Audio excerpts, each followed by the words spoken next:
pull the string, obviously going back to the Muslim Brotherhood origins by the City of London. That's essentially what your regime in Iran had been. It didn't represent the people of Iran. What Trump outlines in the national security strategy, and it's no different than the situation in Venezuela. Yes, he supports sovereign nations. What he doesn't support is nations that are in the grip of the global imperial hegemon.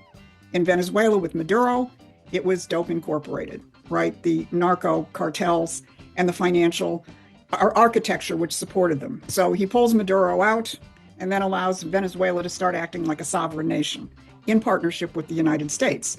And it's the same thing in terms of Iran, much more embedded, much more dangerous, because obviously we were talking about nuclear weapons. But what you had with the IRGC, what you had with the theocracy was not something indigenous to Iran.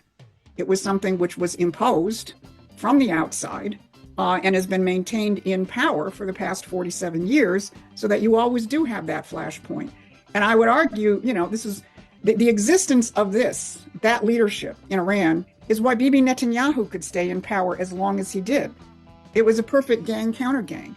As long as the Israeli population is sitting there saying, yeah, we might be obliterated by an Iranian nuclear missile, and we're under attack by their proxies like Hamas and Hezbollah and so on. Never mind the fact that Bibi Netanyahu supported Hamas before October 7th, which makes precisely the point that I'm trying to make.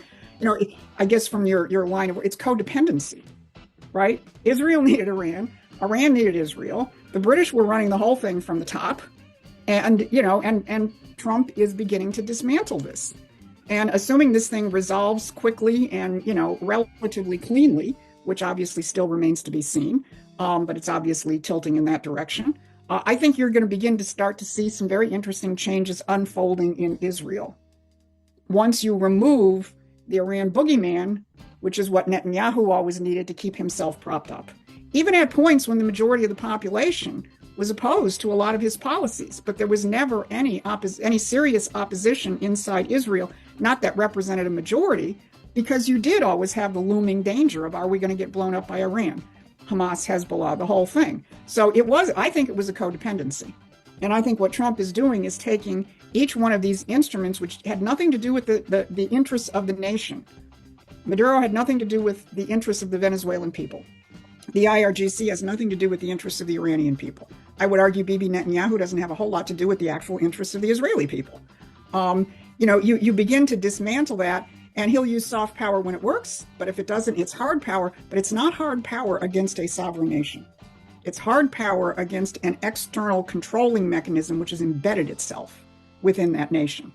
And that's what he's removing, so the nation can actually come back alive.